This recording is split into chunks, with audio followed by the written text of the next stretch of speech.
जी नमस्कार दोस्तों, मैं सत्यम मिश्रा और आप देख रहे हैं टीच ही लर्नर्स का एक यूट्यूब चैनल।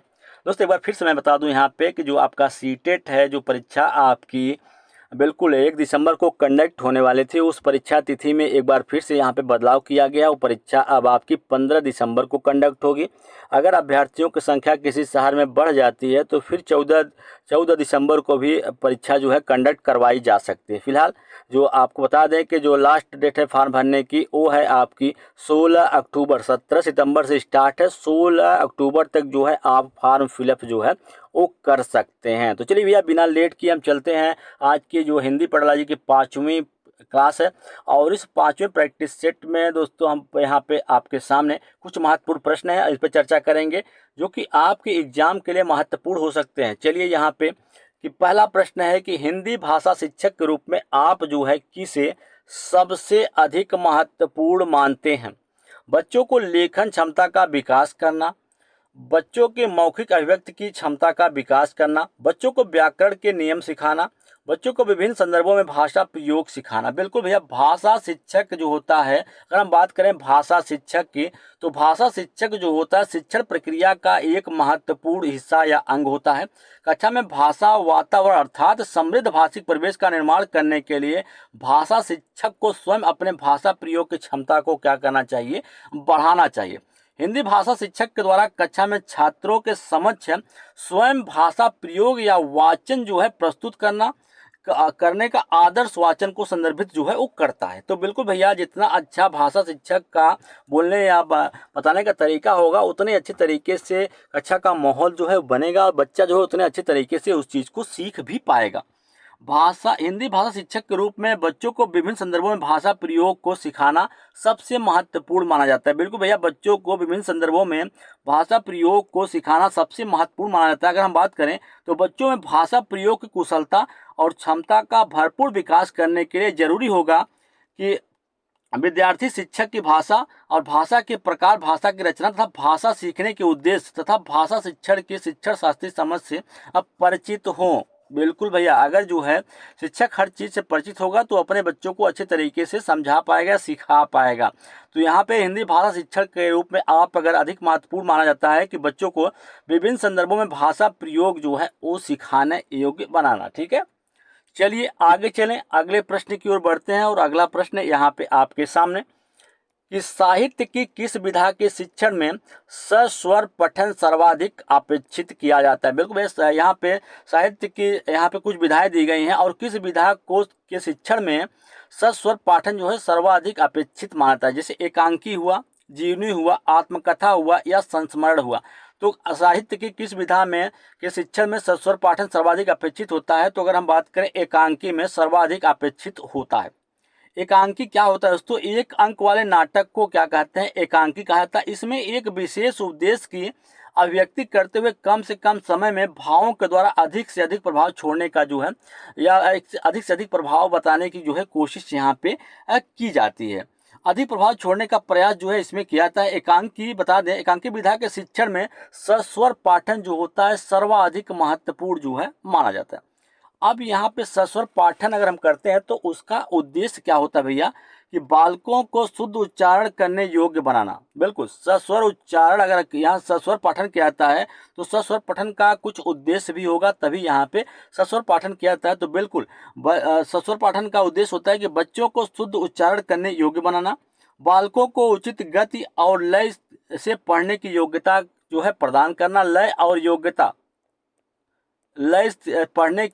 लय से पढ़ने की योग्यता का जो है विकास करना, ये भी क्या होता है? सस्वर वाचन का जो है सस्वर पठन का उद्देश्य होता है।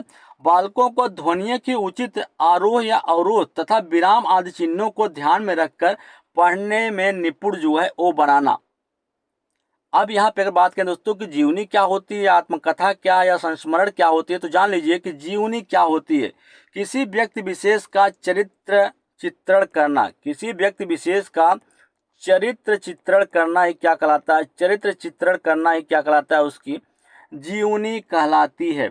अब वही अगर हम आत्मकथा की बात करें तो आत्मकथा क्या होती है? लेखक द्वारा अपने ही जीवन का वर्णन करने वाली कथा क्या कहलाती? अपने ही जीवन, लेखक द्वारा अपने ही जीवन की कथा का वर्णन करना ही क्या कहलाता है, आत्मकथा जो है वो कहलाती है। ठीक है भैया, चले आगे और अगले प्रश्न की ओर यहाँ पे हम चलते हैं। और अगला प्रश्न यहाँ पे आपके सामने कि उच्च प्राथमिक स्तर पर हिंदी भाषा की पाठ्य पुस्तक का निर्माण करते हुए आपके लिए सबसे कम महत्वपूर्ण क्या है?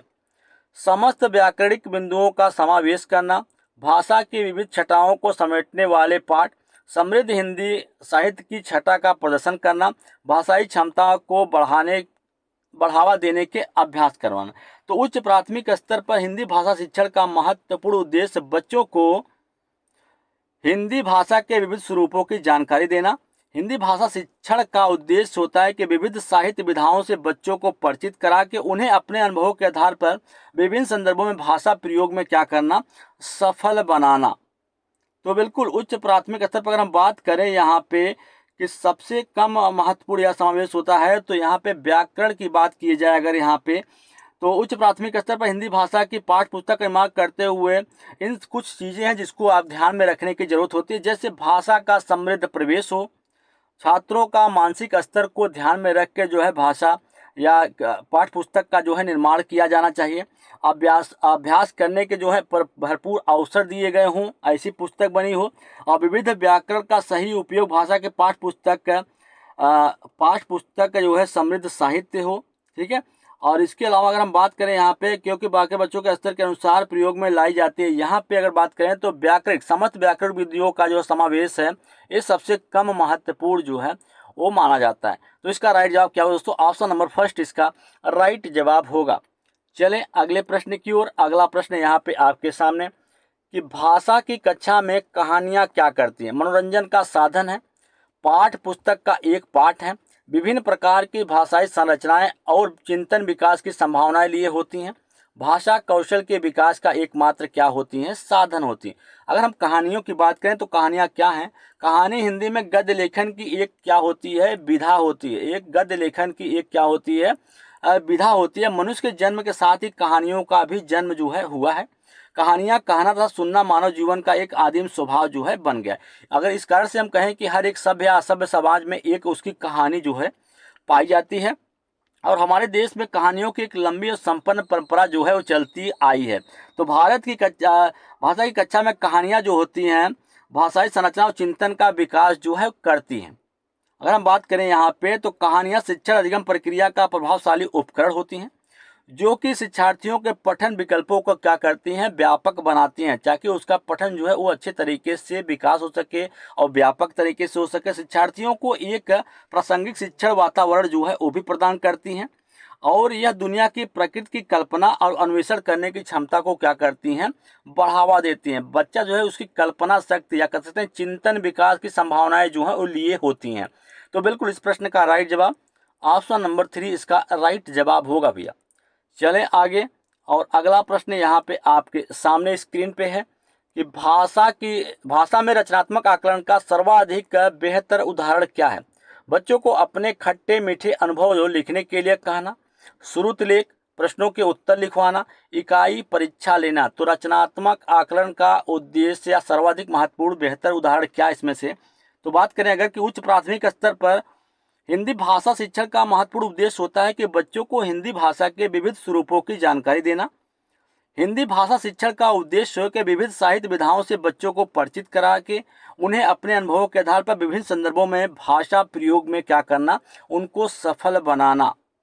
ठीक है दोस्तों, लिखना अर्थात लेखन कौशल बच्चों के द्वारा अपने मौलिक विचारों को लिखित रूप देने तथा विभिन्न उद्देश्यों के लिखने की क्षमता से क्या होता है? संबंधित माना जाता है। उच्च प्राथमिक स्तर पर विभिन्न उद्देश्यों के लिए किए जाने वाले लेखन कार्य में सबसे महत्वपूर्ण क्या होता है दोस्तों? सबसे महत्वपूर्ण होता है डायरी लिखना। डायरी लिखने से छात्र अपने अभिव्यक्ति को प्रकट करते हैं, और डायरी लेखन में बालक अपने जीवन के खट्टे मीठे अनुभवों का जो है वर्णन करता है, जो कि प्राय विभिन्न संदर्भों में भाषा प्रयोग पर क्या होता है? आधारित होता है। बिल्कुल सर्वाधिक महत्वपूर्ण क्या होता है? बच्चों को अपने खट्टे मीठे अनुभव लिखने के लिए कहना। इस कभी होगा जब बच्चा क्या होगा? डायरी लिखेगा भैया। बिल्कुल, जब बच्चा क्या होगा? डायरी लिखेगा, तभी ये सारी चीज़ें हो पाएंगी। चलेंगे हम अगले प्रश्न की ओर, और अगला प्रश्न यहाँ पे आपके सामने स्क्रीन पे कि भाषा शिक्षण की प्रत्यक्ष विधि में क्या होता है? मातृभाषा का निरर्थक हस्तक्षेप होता है। भाषा अर्जन की स्वाभाविक स्थिति का निर्माण होता है। अतिरिक्त शिक्षण सामग्री की कोई आवश्यकता नहीं होती है। भाषा की विभिन्न संरचनाओं के लेखन हेतु अभ्यास पर बल दिया जाता है। तो बिल्कुल सबसे पहले हम यहाँ पे बात करेंगे प्रत्यक्ष विधि होती क्या है। तो प्रत्यक्ष विधि को दोस्तों हम कई नामों से जानते हैं। जैसे प्रत्यक्ष विधि को सुगम विधि भी कहते हैं, इसके अलावा सम्राट विधि या प्राकृतिक विधि या निर्वाध विधि के नाम से भी इसको जो है जाना जाता है। निर्वाध विधि भी जो है प्रत्यक्ष विधि को निर्वाध विधि भी कहते हैं। ठीक है, अब बात करें यहाँ पे, तो इस विधि में होता क्या भैया, इस विधि में बालक को जो मातृभाषा होती है उसे बिना मध्यस्थ बनाए उसे अन्य भाषा जो है वो सिखाई जाती है। मतलब इसका कि मातृभाषा की सहायता नहीं लेकर बल्कि विद्यार्थियों को सीधे बार बार अभ्यास, मौखिक या लिखित अभ्यास द्वारा नई भाषा जो है उसको सिखाई जाती है। इसमें क्षेत्रीय भाषा का प्रयोग जो है बिल्कुल भी नहीं किया जाता है।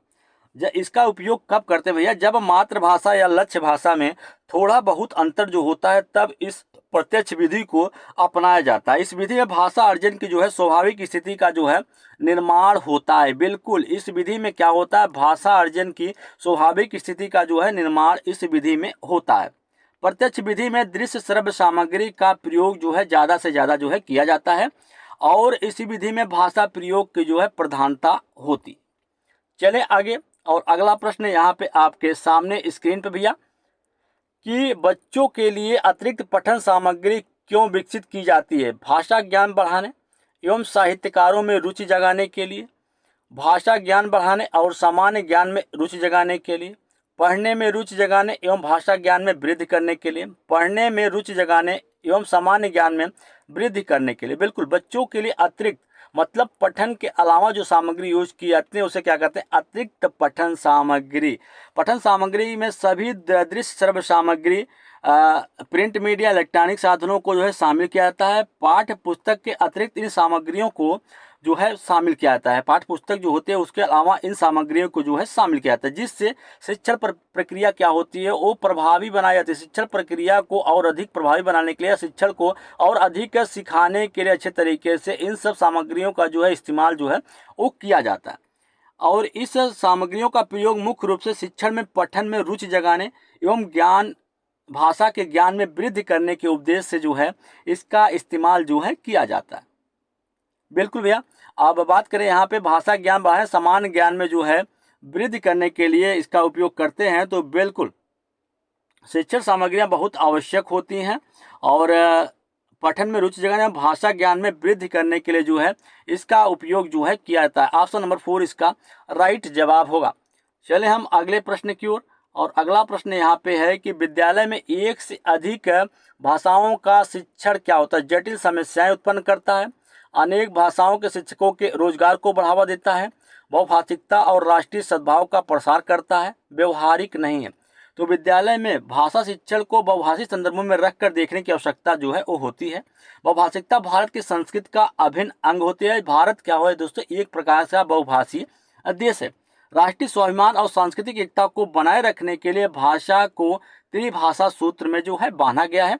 मातृभाषा या क्षेत्रीय भाषा को सामूहिक अस्मिता के हित की रूप में मान्यता जो है वो दी गई है। तो बिल्कुल यहाँ पे अगर बात करें तो सभी भाषाएं राष्ट्रीय, सामाजिक और शैक्षिक स्तर पर अपने भिन्न भिन्न महत्व जो है रखती हैं और प्रत्येक संदर्भ में इसके शिक्षण के स्वरूप जो है वो प्रभावित होते हैं। तो बहुभाषिकता और राष्ट्रीय सद्भाव का प्रस्ताव जो है वो करता है।